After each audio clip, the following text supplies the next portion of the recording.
नमस्कार फ्रेंड्स, मु गृहिणी चैनल ले आपण मानकर बहुत बहुत स्वागत। आज आमे सिखिबा standing line, sleeping line, slanting line ता संगे अप कर्व आउ डाउन कर्व। जेतेबेले छुआ माने टिके पेंसिल हैंडलिंग करबा सिखि जानती तापरे तांको स्टैंडिंग लाइन, स्लीपिंग लाइन सिखा जाय। याको किंतु आमे पार्ट पार्ट करिके सिखेबा, गोटे दिन रे सब किछि सिखेबानी।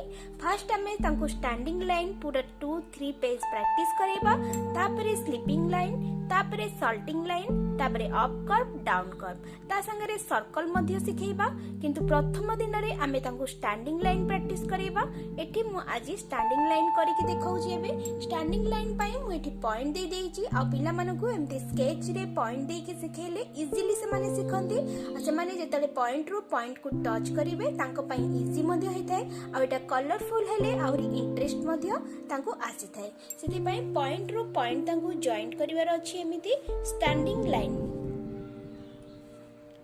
देखंतु एही परि भाबरे line to out of line करिया को देबेनी, पॉइंट रो पॉइंट को टच करेबे और स्टैंडिंग लाइन तांको 4 रो 5 days continue standing line practice करेबे। स्टैंडिंग लाइन परे आसीबो हमर स्लीपिंग लाइन, जहा कि हमर बहुत किछि लेखिबारे हेल्प करथाय, जेमति हमर ई एफ बहुत किछि लेखिबारे ए सब standing line, sleeping line help करिवो छुआंकर। सेति पई एगुडा प्रैक्टिस करेबा निहाती जरूरी। स्लीपिंग लाइन मध्ये सेही परि पॉइंट रो पॉइंट टच हबो। बेसिक जदि छुआंकर क्लियर रहिबो त तांको किछि भी प्रॉब्लम हबनी लेखियागु। इजीली से माने एबीसीडी लेखिबा सिखि परिबे। 1-2 लेखिला बेले मध्य हमकु standing line, slanting line, sleeping line रो हेल्प दरकार हुए। सेति पई प्रथमे एई सब जिंस छुआ मानकु सिखेबा।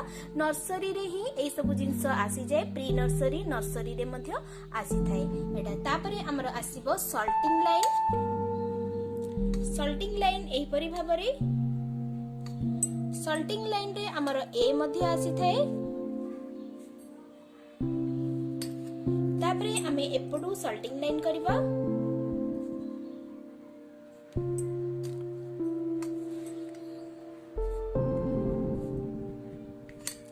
ये रहिला हमर सल्टिंग लाइन। एबे आमे सिखिबा अप कर्व। अप कर्व द्वारा तांकर हाथ भल भाबरे मूव करथाय। अप कर्व हमर पॉइंट रो पॉइंट हबो। देखंतु एई परि भाबरे गोटे पॉइंट रो लाइन को टच करके पुणी अप कर्व हबो। एई भली गोटे पॉइंट रो तळ को आसीबो, लाइन को टच करी अप को टच करिवो। एटा को हमें अप कर्व कहिबा। वंस तारे पिला एटा प्रैक्टिस करले ताको यू लिखिबारे मध्ये बहुत हेल्प हेइताय। तापरे हमें सिखिबा डाउन कर्व। डाउन कर्व मध्ये हमर सेही भली हेइताय। ऊपर लाइन को टच करिवो आउ डाउन कर्व हबो। सेही परे हमें राइट कर्व,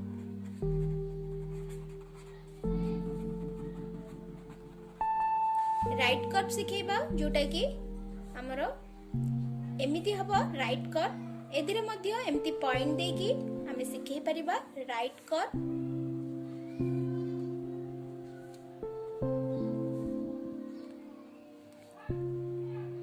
लेफ्ट कर्व सेही भली भाबरे एदिरे हमर बी लिखिबार हेल्प हेइताय। एस सी डी सब किछि हमर एई जदी आमे एतिकी बेसिक जिंस प्रैक्टिस करेबा ताले पिला एबीसीडी बहुत इजीली लिखिथाय। या परे आमे एबीसीडी लेखिबा मध्ये सिखिबा। प्रथमे आमे इजी एबीसीडी रो जो अल्फाबेट 26 अछि तादरो इजी गुडी को मु प्रथमे देखैबी। तापरे पिला मानको आमे हार्ड लेखैला बेले जोटा टिके हार्ड अछि लेखिया पई सेटा से माने बहुत इजीली धर नेबे। सेति पई प्रथमे दिन रे आमे ताको सल्टिंग लाइन प्रैक्टिस करेबा। तापरे 4-5 डेज ताको स्लीपिंग लाइन, तापरे standing line, sleeping line, slanting line, तापरे सिखेबा up curve, down curve, right curve और लेफ्ट कर्व। एटा मध्ये हमर लेफ्ट कर्व।